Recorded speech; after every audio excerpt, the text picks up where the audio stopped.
Well, I hope you all had an enjoyable Bairam and did lots of work and revision and... No, nobody. Right, okay. Nor did I for 3 days, actually. This first class today will probably be a little bit longer than usual to make up for the frequent times I stop a bit earlier, because I want to give you some of the more recent information about the discovery of Tutankhamun. I'm not going to be talking about the treasures of Tutankhamun. That's boring.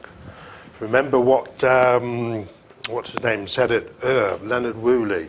You know, you get fed up with looking at gold after a while. So we're really looking at the discovery itself and what we know about Tutankhamun now as a result of more recent research. To put it into context, by the beginning of what we call the New Kingdom period in Egyptian history, about 1570 BC, 1570 BC, the place at Thebes, or the city of Thebes, had essentially become the main capital of Egypt. There was still the old capital at Memphis, and of course you'll remember Amarna up here from Akhenaten. And what we find happening at Thebes in the New Kingdom period is that the main settlement is on the east side of the River Nile. The west side of the River Nile, there was not so much available land for agriculture, not then. This map shows you what it's like today. It doesn't show you the city of Karnak and Luxor and Thebes today. But then the pharaohs, the rulers of Egypt, members of their families, their queens, sons, daughters, royal officials, started to be buried on this side of the River Nile, particularly in a valley we know as the Valley of the Kings.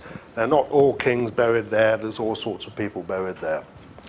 This is what the Valley of the Kings looks like. This is a modern name. The old name was the Valley of the Dead. But the Valley of the Kings was the place where most of the pharaohs of the New Kingdom period were buried.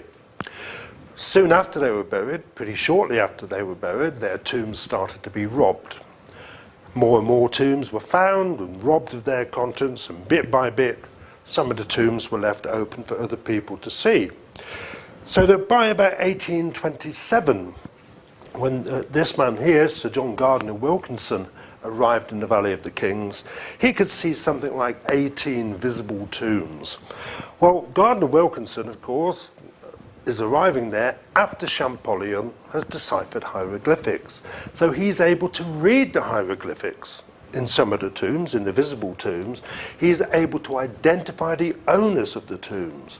Much more importantly, though, in many ways, is that he created the numbering system we still use for all the tombs in the Valley of the Kings. KV, King's Valley, followed by a number. Well, he got up to KV 18. We now are up to KV 64, but we're going to be looking at KV 62, the tomb of Tutankhamun, in more detail. By the 19th century, we find that the Valley of the Kings is already a tourist attraction. The savants have been there, the publication of the description of Egypt, more and more tourists, brave tourists, are making their way to the Valley of the Kings. And there's this wonderful illustration of an English gentleman being shown the tomb of one of the pharaohs in the Valley of the Kings in 1821, before Wilkinson was actually there. The Valley of the Kings, thanks to Mariette, got police protection because of all the visitors. The thing was, of course, all these visitors wanted to take back a piece of Egypt with them. And the easiest way to get a piece of Egypt was to contact the local tomb robbers and find out what they were digging. So the tomb robbers had been working in the Valley of the Kings up to the time of Mariette. But after Mariette, they were forced to work outside the Valley of the Kings. And there's this wonderful drawing showing tomb robbers at work. Here you see they're digging up complete mummies and taking them off to the antique market to be sold. And some complete mummies did get back to America. You had the whole of Europe in this particular way. One of them in America was only recently identified as being the mummy of Ramses I, one of the greatest of the Egyptian rulers. It was dug up in the 19th century and sold. Nobody knew what it was then. Well, as the tomb robbers had to work more and more outside the Valley of the Kings, they started to find more and more tombs.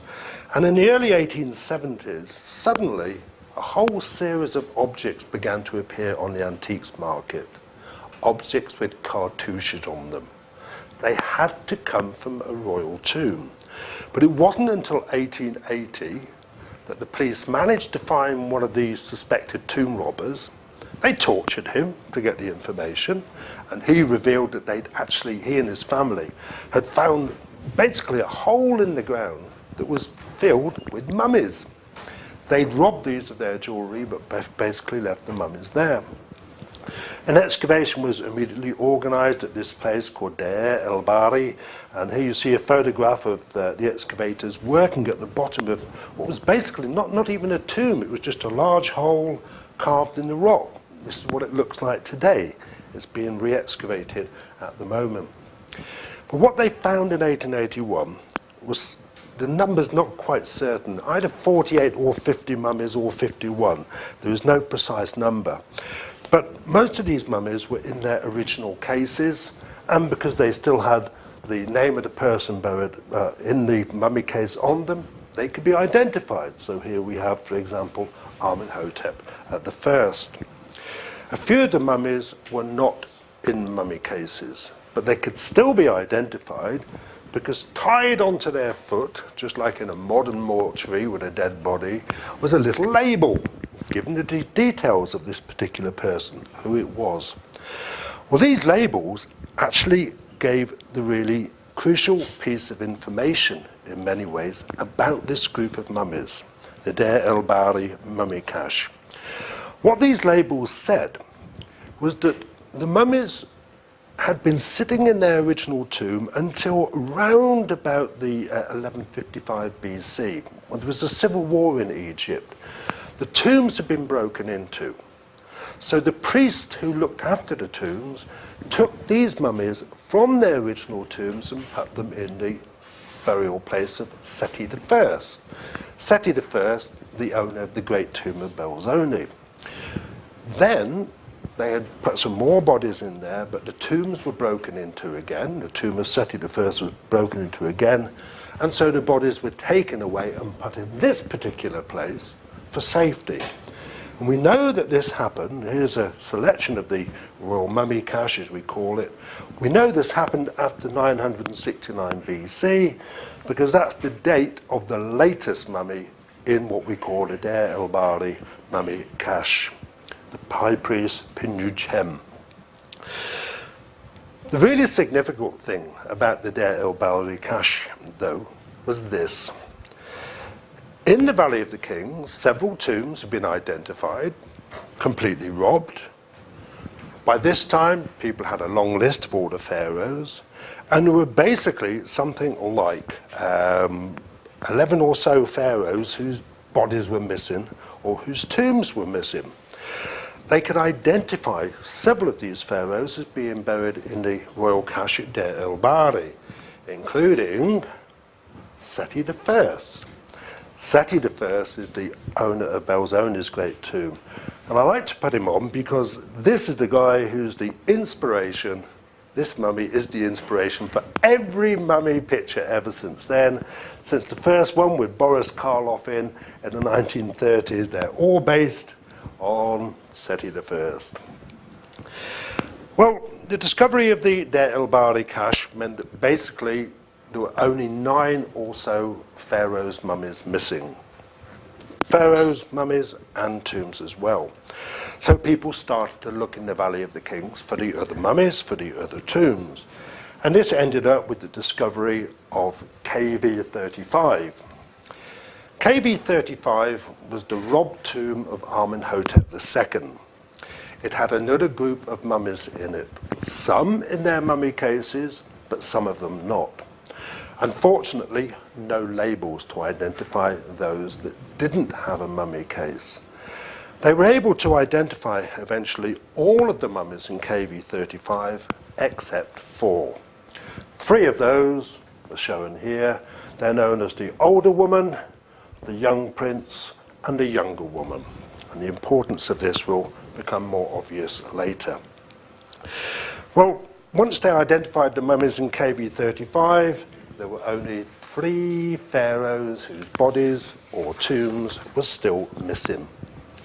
Smenkhara, who was probably thought to be a brother of Akhenaten, who ruled Egypt either with Akhenaten or just after, Tutankhamun, and Ramses VIII.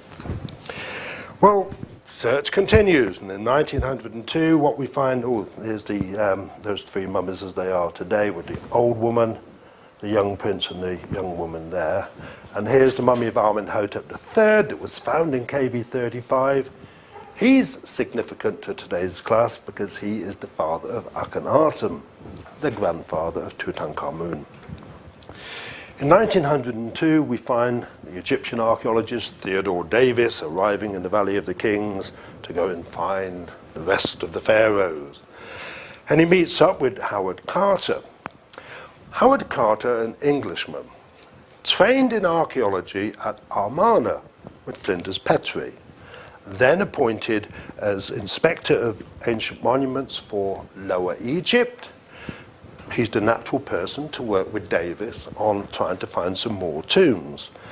Unfortunately, Howard Carter had a very short temper, and in 1905, the second year of working on the site with Davis, he had an argument with some visitors, and they happened to be a bit more important than he realized they were, and he lost his job.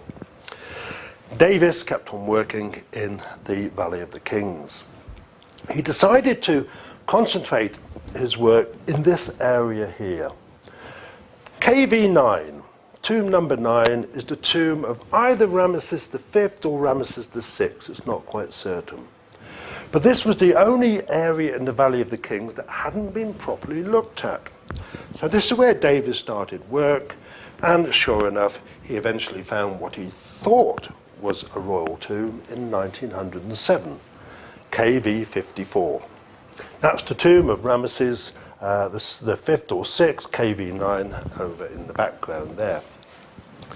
But when they excavated this, they found it wasn't a tomb. It was basically a hole in the ground. It had some pottery in it, the remains of a meal, but also some rather important evidence. There was some pieces of cloth, the same type of cloth that was used for wrapping up mummies, so that they could see that this pit contained what was left over after her mummy had been made in the Valley of the Kings. So Davis keeps on searching for the tomb of Tutankhamun, or hopefully Ramses VII, or anything he can particularly find, and he eventually finds his way in what is a royal tomb, KV 55. This is KV 55 as it was discovered. It had been robbed of most of its contents, but fragments of furniture still survived inside it. In the back part was a mummy case, and outside the mummy case, lying on the floor, were the badly preserved remains of the mummy itself. When they looked at the mummy case, they saw it was covered with gold and painted as well. They could see that the gold face of the mummy had been ripped off. They realized this was probably not done by tomb robbers because some of the gold was still left on. Then when they looked at the mummy case in more detail, they could see where a cartouche had been ripped out. What this meant was that this was a mummy of somebody belonging to the royal family who people did not like. They didn't want to remember him for one reason or another. Well, people wondered whether it might be Akhenaten or something like that, so obviously what had to be done next was to look at the mummy. And on the chest of the mummy, again proved this had not been robbed, the tomb had been broken into, the mummy had been broken up, was one of these pectorals, a chest ornament. It had to be from a royal person. When they looked at the skull of the mummy, they found it had this enormous elongated shape. The same as we see in statues of Akhenaten and Akhenaten's children. So clearly, all the evidence suggested that this might be Akhenaten, but the evidence suggested that Akhenaten had been buried at Amarna. So if it wasn't Akhenaten, it had to be somebody else. Couldn't be Tutankhamun. because all the objects in the tomb, although the tomb was, when the tomb had been closed, the seal of Tutankhamun had been placed on the door. So Tutankhamun had to be still alive. All the objects in the tomb had names on them. The names on them were either of Amenhotep III, father of Akhenaten, his wife, Queen T, or Akhenaten's name, or Tutankhamun's name. And when they built up a reconstruction of the face and came up with this, it was concluded that this must be Smenkhara, one of the three missing pharaohs.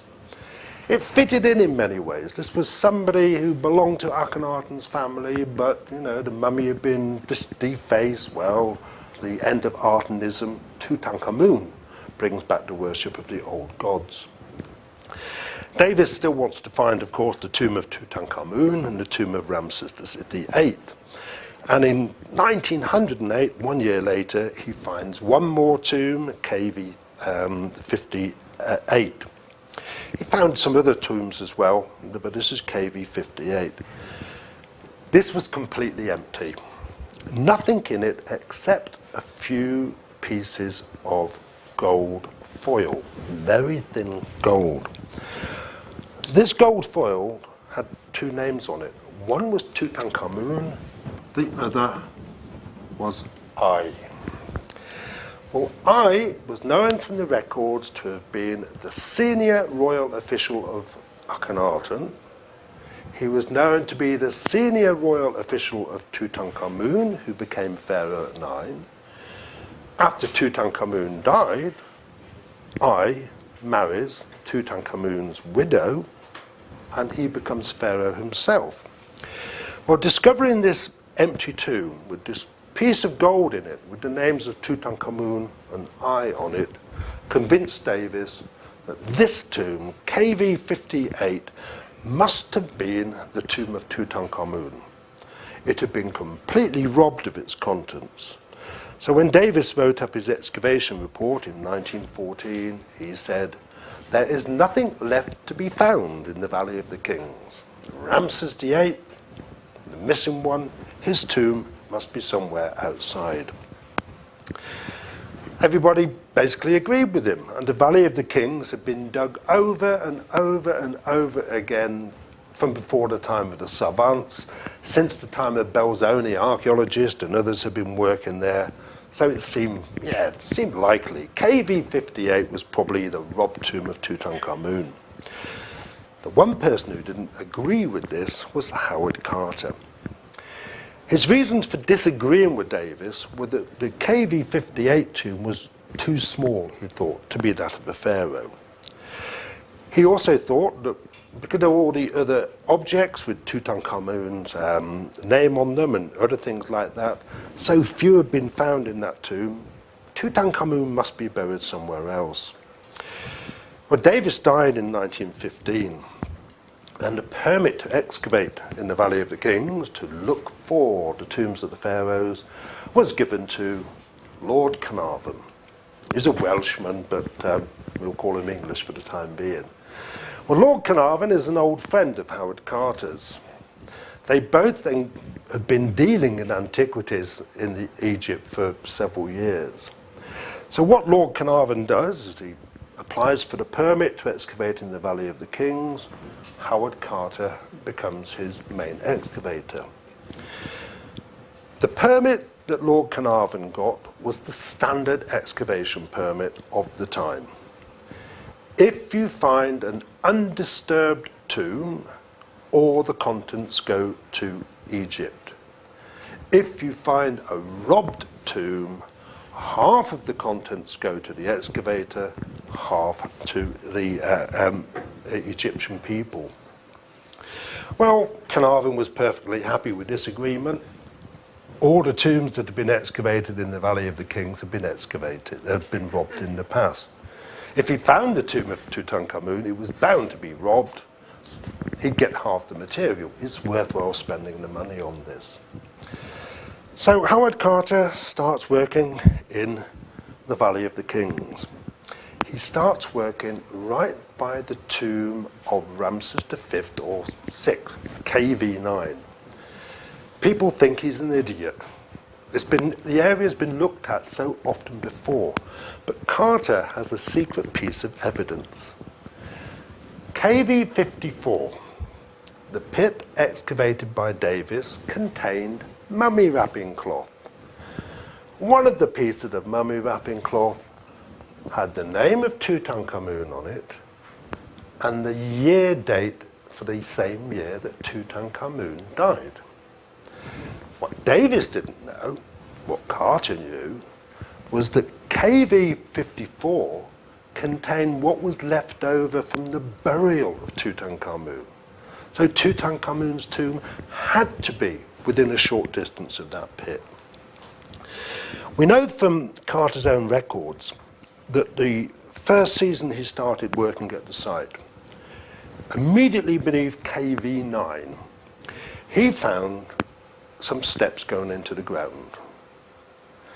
He decided that the steps were too narrow to be a pharaoh's tomb, so he then started to work in other parts of the Valley of the Kings. And for the next 5 years, he kept on digging until eventually Lord Carnarvon said, "What have you found? I mean, I'm spending all this money, what have you found?"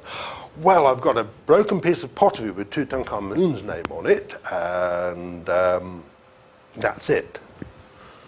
What we know that Carnarvon didn't know, all Carter was doing was going around the other tombs recording the hieroglyphics. The reason for that was, it's almost certain he knew the step, the doorway he found in the first year of excavation was the tomb of Tutankhamun. But he wanted to be kept in employment for a few more years. We don't know for certain. We do know he found an entrance to a tomb the first year he was working there, and suddenly in 1921, when Carnarvon says, "That's it, I'm not paying for anything more," Carter says, "I know where it is. It's got to be just here, where I found this broken piece of pottery with Tutankhamun's name on, 100 meters away from where the piece of cloth was found. I'm so certain I will pay for the excavation myself." And Carter's a poor man, so he must have known something. The suspicion is he knew what he'd found. He just kept on working for 5 more years to keep in employment. So he starts working away back by KV9. The entranceway he had already called KV62, tomb number 62. He starts working on it. He digs a hole down it. Here's the tomb of KV9. He starts digging into the side there, and he finds a stairway going into the ground, and at the end of the stairway, a blocked doorway. He doesn't uncover the doorway completely. He uncovers it enough to see that it's got the seal of the priest's gardens of the necropolis, the burial place, on it. Now, you can see the crack there, but that's the doorway. The seal is unbroken. So Carter knew he had an undisturbed tomb. Well, he thought he had an undisturbed tomb. So he immediately sends a telegram to Lord Carnarvon, who's in England, saying, "Come quickly, found tomb of Tutankhamun." Carter at Carnarvon comes over 2 weeks later. They clear away the door completely, and they find seals of Tutankhamun. Those seals have been broken. It's clear that the tomb has been entered. It must have been robbed. But because the seals of the priest on the doorway had not been broken, it had been closed up again, so there must be something inside it. And sure enough, they start opening the door of KV62. They find themselves going through a passageway with another doorway at the other end. Carter makes a small hole in the top of that doorway, holds a candle in just to make certain that the air is breathable. Then by the light of the candle, he sees an antechamber, an outer chamber.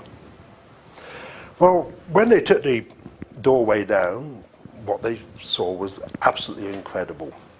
A small room completely packed with all the objects that a pharaoh would need for the afterlife. There were boxes full of clothing. There were royal beds. There was a doorway at one end. It was clearly the entrance to the burial chamber. It's got the guardian figures on either side of it. There were pottery cases for bread.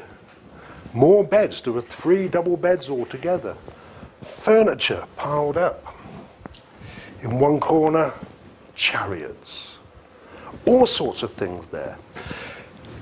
It could be seen straight away that the robbers had got into here, they'd thrown things around, taken lids off cases looking for jewellery and things like that. So something had been robbed. Obviously, Carnarvon and Carter wanted to get into the burial chamber. But Carter is a responsible archaeologist, so he insists that everything is recorded.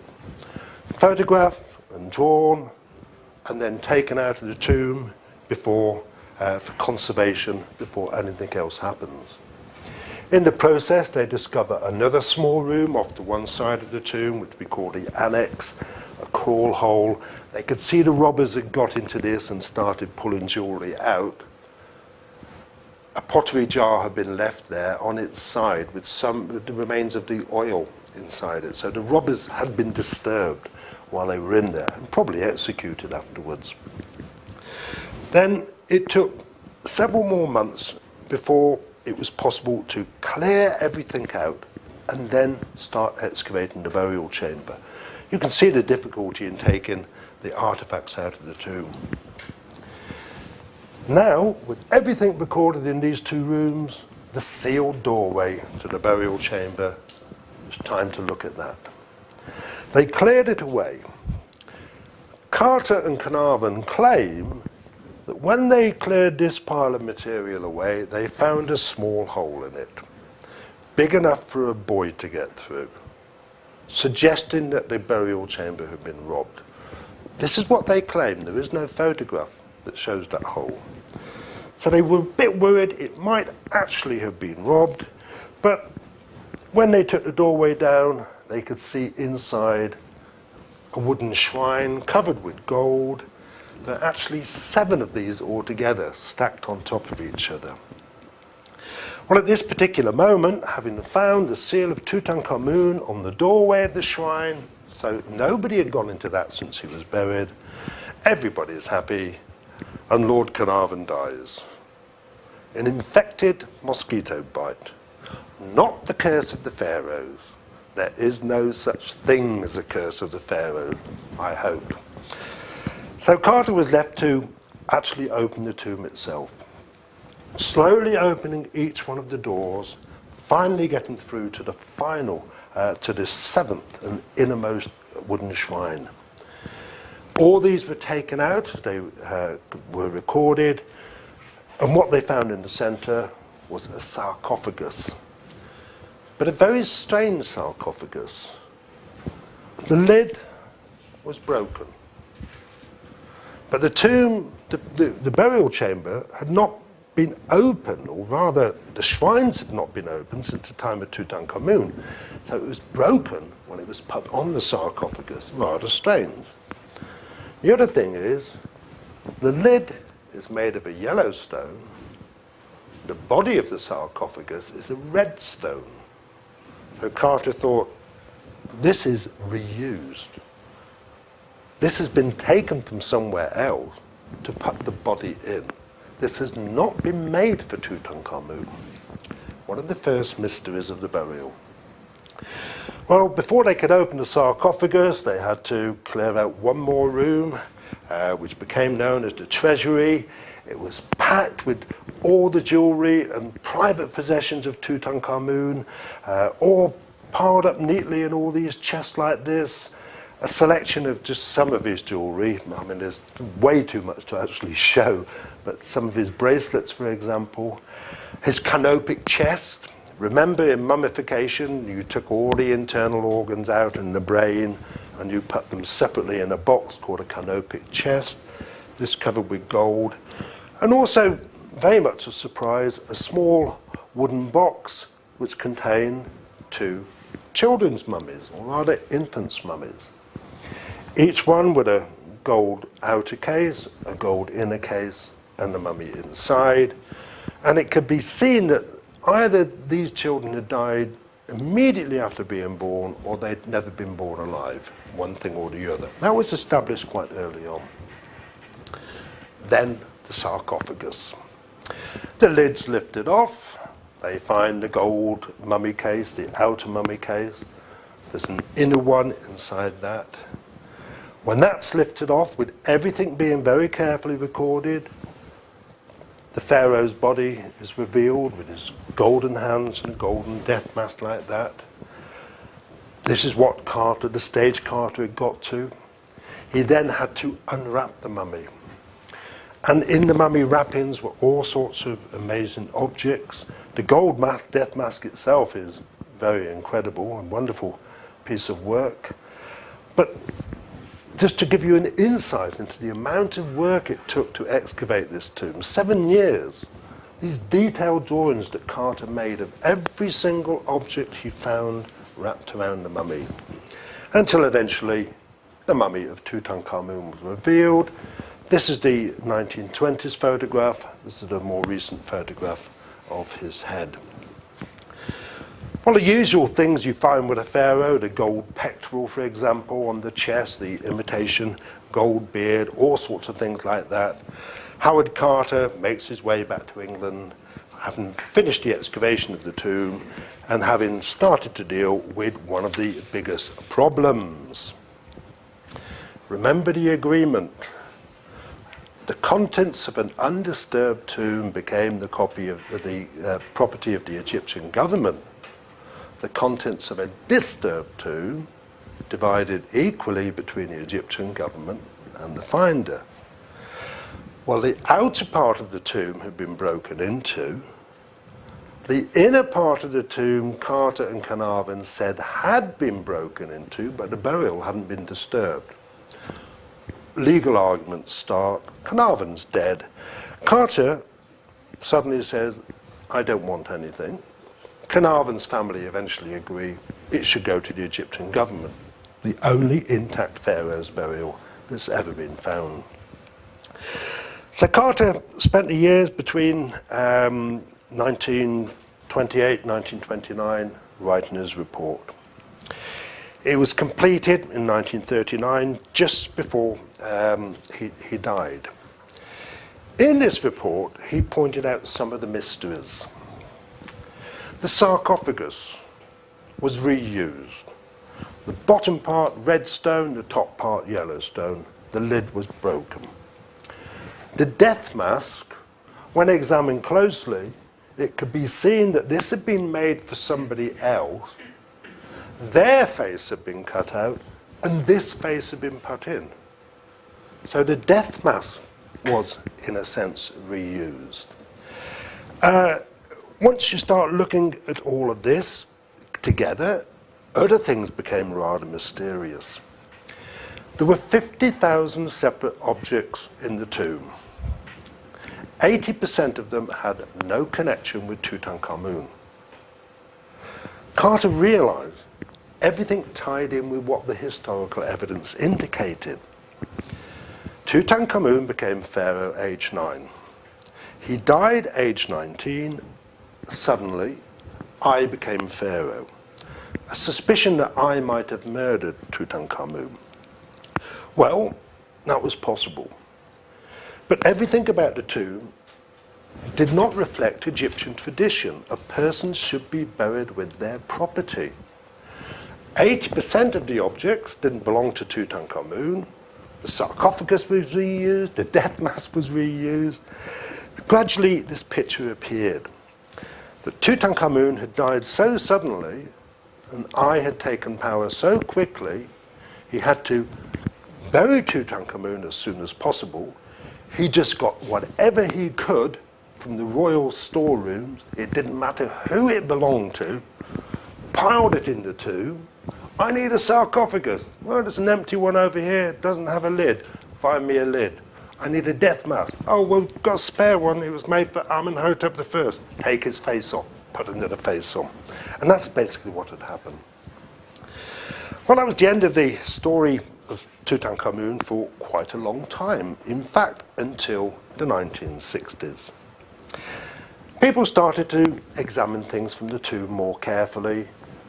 Some bits tied up with the accepted stories. So, for example, Tutankhamun's first royal chair. Look at the scene on the back. Tutankhamun with his wife, but his name is written as Tutankhamun, and you've got the Arten symbol there. Remember the restoration stone when talking about Amarna. It commemorates Tutankhamun for bringing back the old religion and getting rid of Artenism religion. So all these things must have been lying about and just pulled together and put into the store after Tutankhamun died. Well, more research started being done on Tutankhamun in the 1960s. It's possible to analyze bones and find out a person's blood type. Now, you're all familiar with basic A, B, and O blood types, rhesus positive, rhesus negative. There are a lot more than that. And it was discovered that the mummy in KV55, thought to be Smenkhara, had the same blood group as Tutankhamun, exactly the same, suggesting that Smenkhara might be the father of Tutankhamun, but very definitely related. Then, 1968, an X-ray was done of Tutankhamun, and 2 small pieces of bone were seen on the X-ray at the back of his neck. It looked like he'd been hit on the back of the head. This fitted in with the idea he was murdered by eye. That's why he died so suddenly. Well, yes, that's quite possible. Of course, with newer and newer scientific methods of examining bodies comes the possibility of answering these questions more accurately. And so in 2005, this man, who you've probably seen on National Geographic, is in prison at the moment for corruption under Mubarak. So you won't see him around Cairo Museum for quite a long time. Anyway, Hawass organised for Tutankhamun's body to be taken out of its tomb. It was put back, it was always left in the Valley of the King, and he went under a CAT scanner just to see what could be discovered. One of the first things they concentrated on was to try and get the exact shape of Tutankhamun's skull. This possibility he might be related to Smenkhara, Akhenaten, what shape is his skull, rather than his mummified face. So they did this, and it came up this beautiful detail from CAT scanner imagery, which made it possible to reconstruct what he looked like, something like that. But it also revealed that basically Tutankhamun's skull is the same shape as the skull from KV55. Well, blood analysis indicated they were probably related. They got the same skull shape. Things start to tie up a little bit more. The CAT scan also revealed his skull had not been broken. The 2 pieces of bone seen on the X-ray in 1968 had been knocked off the body, the backbone, by Howard Carter when he was examining the mummy. But what the CAT scan did show was, and this is from the back, you can see he's got a broken leg.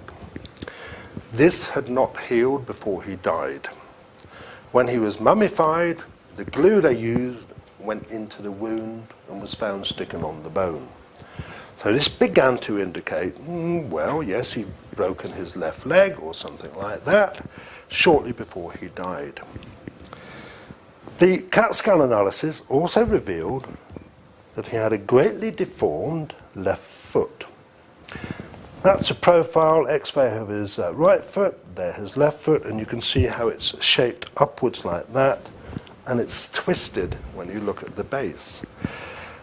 This type of foot is often found in people whose parents are closely related. Well, Tutankhamun has also got a curved spine. His spine is not straight.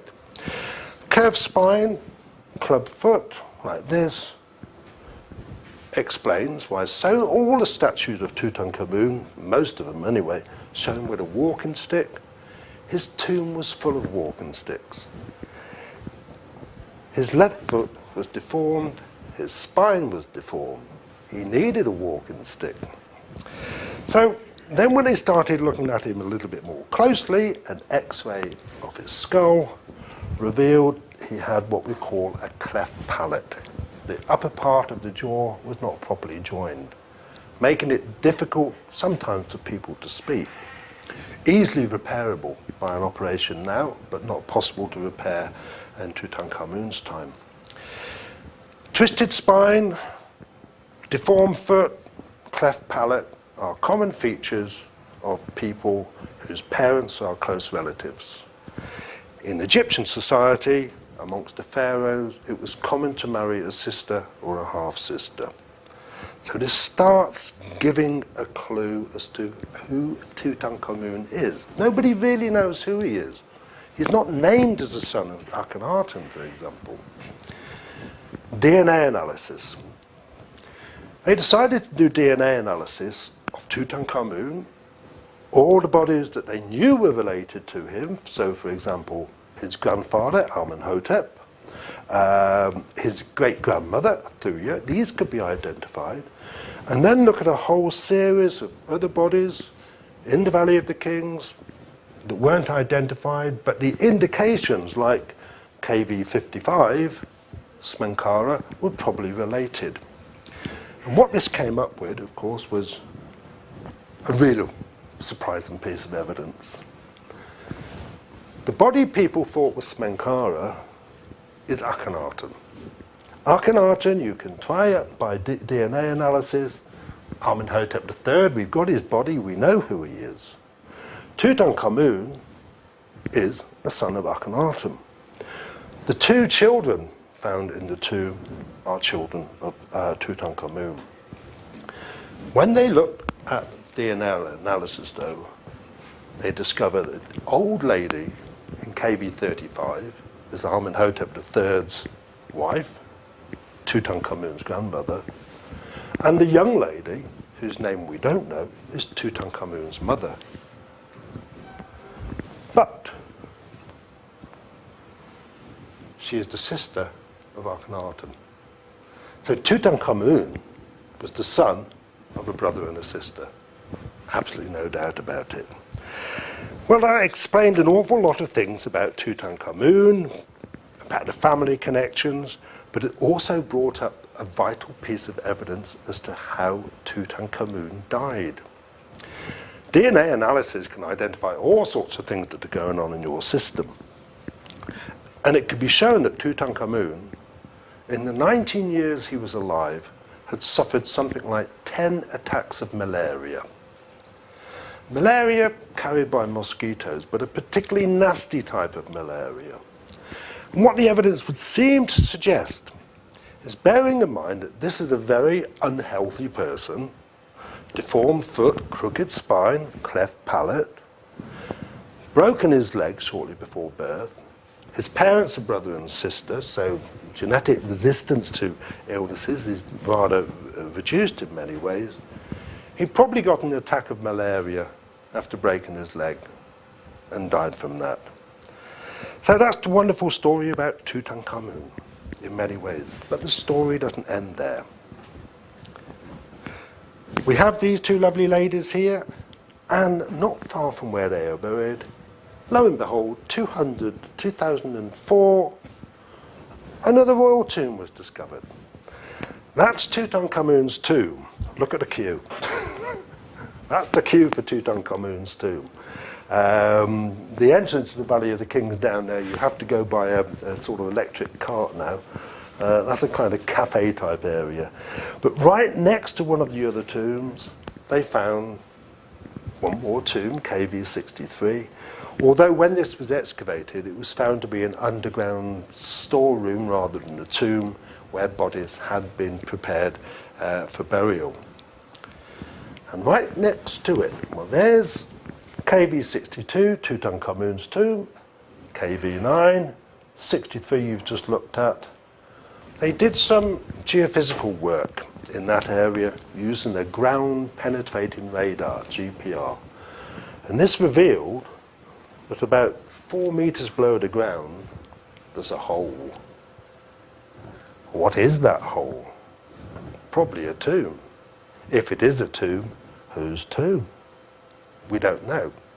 They haven't agreed to excavate it yet. But it could be an undisturbed tomb. We have to wait and see. So there you are. That's the story of Tutankhamun. A wonderful chap. Oh, that's not too bad for timing. I hope I wasn't too fast on that one.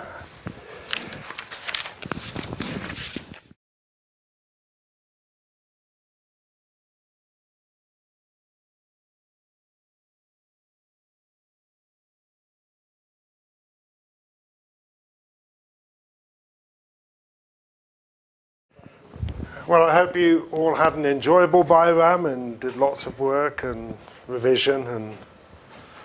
No, nobody. Right, okay. Nor did I for 3 days, actually. This first class today will probably be a little bit longer than usual to make up for the frequent times I stop a bit earlier, because I want to give you some of the more recent information about the discovery of Tutankhamun. I'm not going to be talking about the treasures of Tutankhamun. That's boring. Remember what... what's his name said it, Leonard Woolley. You know, you get fed up with looking at gold after a while, but so we're really looking at the discovery itself and what we know about Tutankhamun now as a result of more recent research. To put it into context, by the beginning of what we call the New Kingdom period in Egyptian history, about 1570 BC, 1570 BC, the place at Thebes, or the city of all the visitors, the thing was, of course, all these visitors wanted to take back a piece of Egypt with them.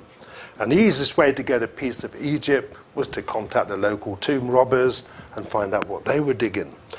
So the tomb robbers had been working in the Valley of the Kings up to the time of Mariette. But after Mariette, they were forced to work outside the Valley of the Kings. And there's this wonderful drawing showing tomb robbers at work. Here you see they're digging up complete mummies and taking them off to the antique market to be sold. And some complete mummies did get back to America. You had the whole of Europe in this particular way. One of them in America was only recently identified as being the mummy of Ramses I, one of the greatest of the Egyptian rulers. It was dug up in the 19th century and sold. Nobody knew what it was then. Well, as the tomb robbers had to work more and more outside the Valley of the Kings, they started to find more and more tombs. And in the early 1870s, suddenly, a whole series of objects began to appear on the antiques market. Objects with cartouches on them. They had to come from a royal tomb. But it wasn't until 1880 that the police managed to find one of these suspected tombs. Here, Sir John Gardner Wilkinson arrived in the Valley of the Kings. He could see something like 18 visible tombs. Well, Gardner Wilkinson, of course, is arriving there after Champollion has deciphered hieroglyphics. So he's able to read the hieroglyphics in some of the tombs, in the visible tombs. He's able to identify the owners of the tombs. Much more importantly, though, in many ways, is that he created the numbering system we still use for all the tombs in the Valley of the Kings. KV, Kings Valley, followed by a number. Well, he got up to KV 18. We now are up to KV 64, but we're going to be looking at KV 62, the tomb of Tutankhamun, in more detail. By the 19th century, we find that the Valley of the Kings is already a tourist attraction. The savants have been there, the publication of the description of Egypt, more and more tourists, brave tourists, are making their way to the Valley of the Kings. And there's this wonderful illustration of an English gentleman being shown the tomb of one of the pharaohs in the Valley of the Kings in 1821, before Wilkinson was actually there. The Valley of the Kings, thanks to Mariette, got police protection because of robbers, They tortured him to get the information, and he revealed that he and his family had found basically a hole in the ground that was filled with mummies. They'd robbed these of their jewellery, but basically left the mummies there. An excavation was immediately organised at this place called Deir el-Bari, and here you see a photograph of the excavators working at the bottom of what was basically not even a tomb. It was just a large hole carved in the rock. This is what it looks like today. It's being re-excavated at the moment. But what they found in 1881 was the number's not quite certain, either 48 or 50 mummies or 51. There is no precise number. But most of these mummies were in their original cases, and because they still had the name of the person buried in the mummy case on them, they could be identified. So here we have, for example, Amenhotep the first.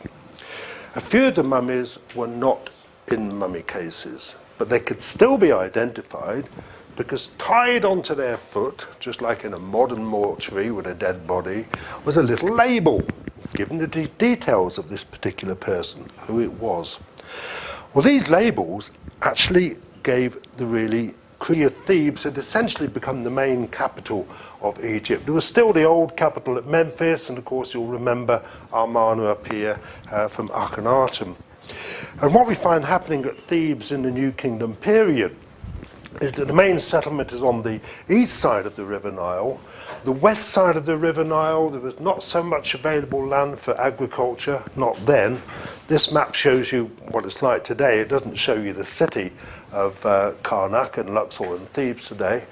But then the pharaohs, the rulers of Egypt, members of their families, their queens, sons, daughters, royal officials, started to be buried on this side of the River Nile, particularly in a valley we know as the Valley of the Kings.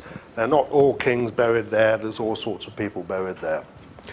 This is what the Valley of the Kings looks like. This is the modern name. The old name was the Valley of the Dead. But the Valley of the Kings was the place where most of the pharaohs of the New Kingdom period were buried.